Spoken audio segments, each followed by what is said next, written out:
my friends. Tell me, are you tired of using those inconvenient pieces of paper the government tells you are what you should trade your lives for? I am. And so I've been looking for the best solution to my thick stack of paper bills that are losing money every second. The only solution I found to make my transactions and daily life easier is stablecoins. Now, some of you may be asking, whoa, I have no idea what you're talking about. Take it from the top, man. Okay, well, stablecoins are simply a dollar, but instead of it being in your pocket or in your bank accounts, where those greedy little bankers are doing who knows what with it, this is on the blockchain. It is totally out of the reach of those greedy bankers and potentially out of the reach of greedy old Uncle Sam. You might be asking, okay, that's cool. How do I get one of these and what do I do with it? Well, they are the same thing exactly, or at least quality ones are, as a US dollar. Use it for literally everything else you use your dollars for. Do you want to pay your mortgage, get a car loan, take a girl out for a nice date, take a boy out for a nice date, whatever you want to do, you can do it with stablecoin. How do I get one of these stablecoins? Well, there's several different ways. If you want it the most simplified way, you can go to a company like Circle, which has USDC, and say, here, I have $1. And instead, you give me a nice, clean digital token that nobody has ever done anything gross with. I know that's definitely what I want during a pandemic, which we seem to have on the regular now. In my own private wallet, I have something worth and redeemable for $1 at any time. And I'd be saying, that's great, but you said this was going to help me with my transactions, make things faster, easier, cheaper, better for me. I haven't heard that yet. Well, let me tell you now. You see, I run multiple businesses, and I have people working for me all over the world. In fact, I have a great development team in India. I love them dearly. They are like family to me. But I am not able to travel out there as often as I would like. So I must rely on my banks to pay them. The problem is, my bank is incompetent.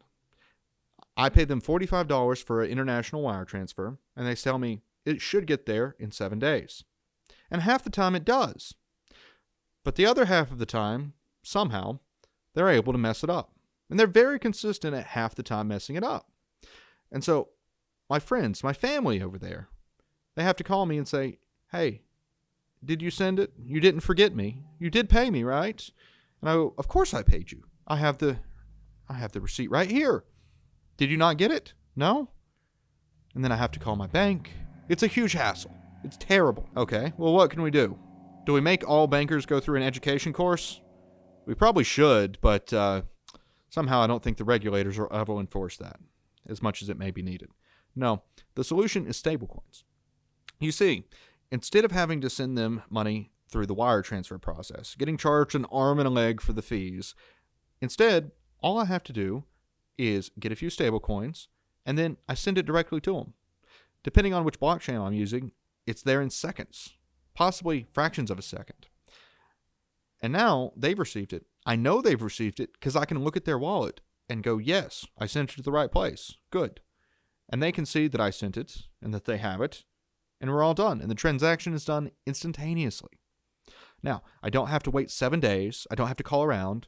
And there is no $45 fee attached to every single transaction, which is insane. Why have we not been doing this sooner? Well, simple.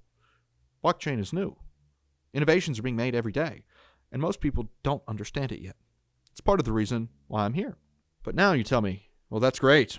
We have these much better transactions. Okay, it's unquestionable. They're faster, they're cheaper. Oh, I can't wait to get me some stablecoins. But you hinted about maybe the government not being such a hassle. I don't see how the government's not going to be a hassle. Couldn't they go to these places like Circle, for example, and be like, Circle, buddy, whether they are or aren't, I think they're terrorists. They might have walked into the White House one day. Heck, they could have walked into the Capitol with police opening the doors. They could be a terrorist. Oh dear. Or worse, they could be a tax cheat. Ooh, no, we can't have that. Please, Circle, freeze their dollars. And Circle has the ability to do this. All stablecoins that are dollar-backed and redeemable are freezable. Now, you can oftentimes talk to them and try and get it unfrozen. And oftentimes, as long as you're a terrorist, they'll be like, we are apologizing. That is a simple mistake. But what if they don't? You've now lost access to your hard-earned dollars. The same as if your bank froze your bank account. The same as if maybe truckers were doing a protest and the Canadian government chose to shut down the banking system and refused to let you guys buy food. Yes, quite a tragedy that would be. And I do mean a tragedy. People should not allow that to happen. Taxation is theft, but theft is also theft. So, you're telling me we have this innovation, this super fast, super efficient, super currency, and yet the government is still in our hair. What can we do to fix this? Well, it's simple, my friend. We cut the direct centralization of USDC and Tether and all the other ones out of it. Instead, we go to protocols like DD and Maker that both have debt-backed stablecoins. Now, I say debt-backed. They're actually over-collateralized asset-backed stablecoins. You see, they are known not to be terrorists, crazy as that may be. For what they're doing in the financial system, perhaps they will get classified eventually as financial terrorists, because they sure are terrorizing some people in great ways, and I love it. But they can take these dollar-backed, dollar-redeemable stablecoins and use it to mint their own new stablecoin, backed by dollars, freezable by no one, operated purely on audited, transparent, visible code that every single one of us can check very easily. In fact, you can find more about this at discountdao.com.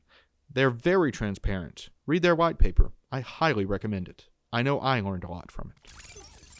Now, say you don't ever want to touch these USDC and Tether style dollar-backed, dollar-redeemable stablecoins. Is there another way you can get your hands on this? Because you really, really don't want to have to transact in dollars through bank accounts. It's just such a hassle, and you don't like the wasting time and fees. Well, yes, actually. Maybe you're a fan of Bitcoin, Ethereum, all kinds of other currencies of value. You can bring them to one of these protocols, lock them up in their vault, and issue a loan against your collateral. Now, these loans are incredibly cheap. I've got to say, I might have quite a few myself, though I'm not disclosing my portfolio. And you can use these dollar coins for anything you need, all of your daily transactions. But there's a benefit. If you have locked up this collateral and borrowed against it, you now have a net short position against the dollar, which is a very, very opportune time to have that, considering the U.S. government can't stop printing. The U.S. amount of dollars in circulation from 2008 to 2020 has more than quadrupled. That's right, you heard me.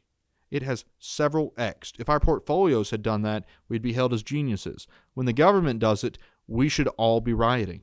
This is insane. They have went from just a few $1 trillion in bank accounts to more than 22 trillion US dollars in circulation. That is super inflation.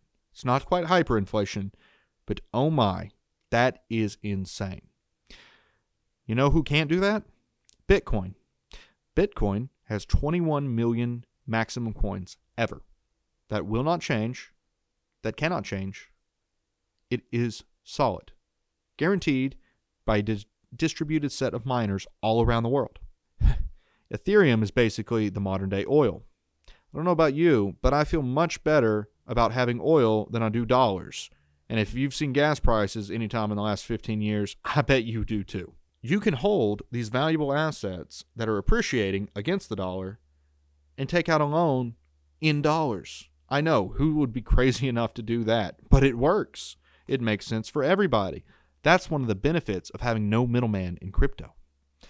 And so now you can spend your worthless, hyperinflating, dollar-denominated debts, and all the while, your assets, your hard assets, your real things of value are appreciating.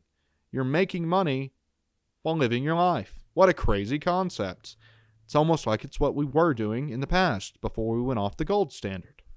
Now, some of you may be saying, that's incredible, but what's this algorithmic stablecoin I've heard about?